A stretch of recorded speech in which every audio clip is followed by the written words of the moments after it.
Hey, John, thank you for joining us on such short notice. Now, where are you?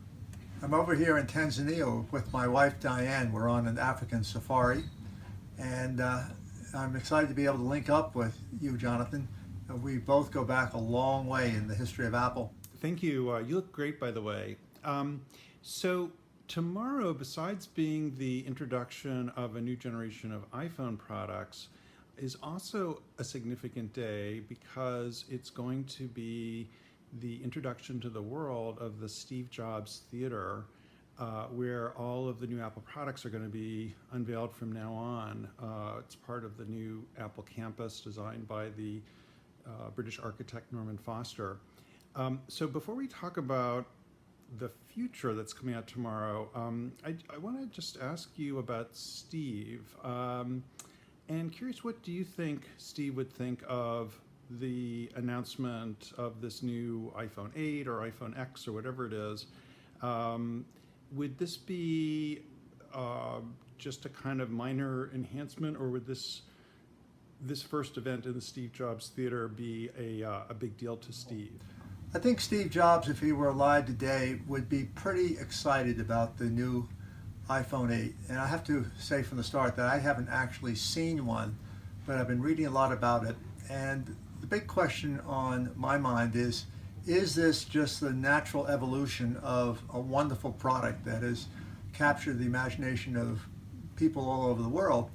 Or is this the beginning of something that could lead to a whole different kind of media? I remember back in the early 1980s, Steve used to say that when a new media experience starts, people tend to look at it through the lens of the media that came before.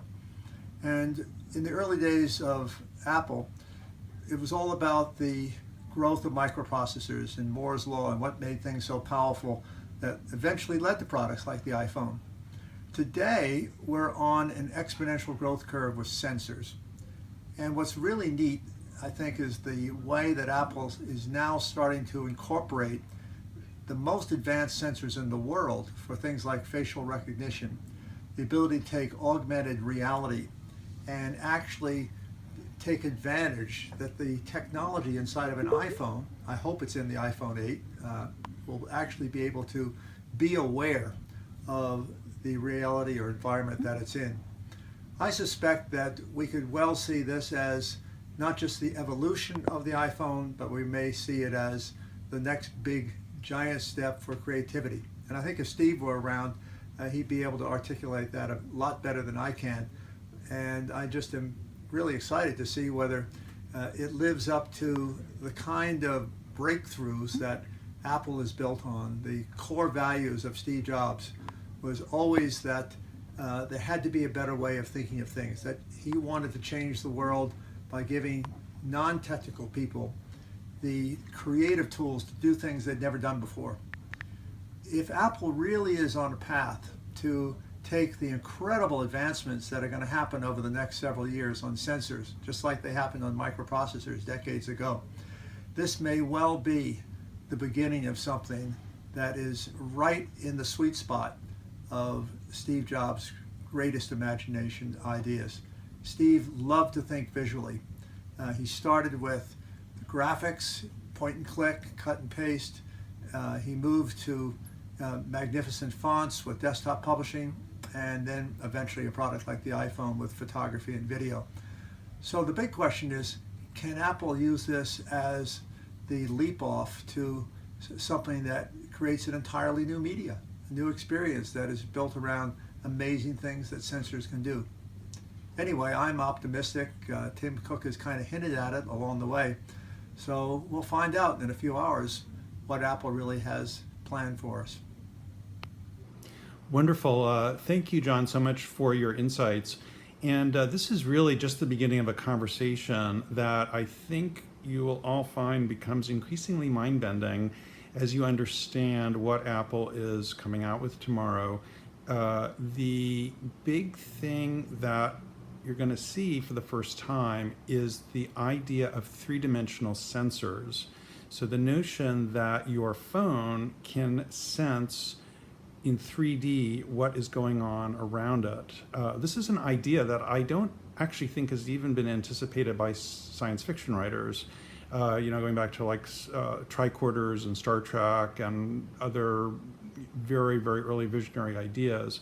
The first way this is going to be used is in replacing the fingerprint sensor on the iPhone with a 3D sensor that can actually measure the shape of your face by projecting thousands of infrared dots and measuring the distance from your face.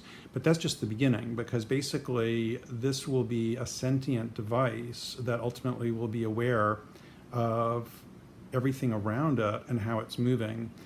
So it's really going from two-dimensional seeing, sort of, to a three-dimensional spatial real-time perception, which is something that no human being and no machine has ever had in the past, and will be transportable in everyone's pocket and everywhere.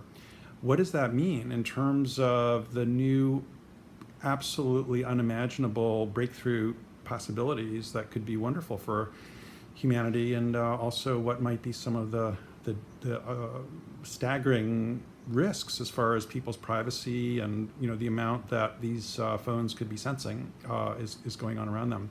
So we're going to have a wonderful discussion tomorrow.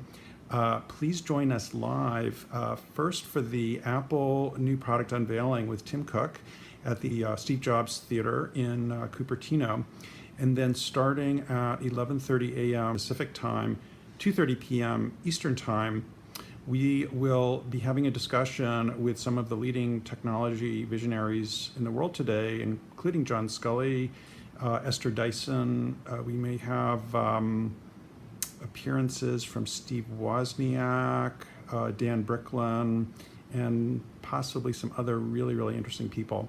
So please join us tomorrow. Watch the product unveiling from Cupertino live, and join us at the Boston Computer Society Alumni Network Facebook page, where we'll be talking about the implications of this new product and what potential it might have for us for the months and years ahead. Look forward to seeing you all tomorrow.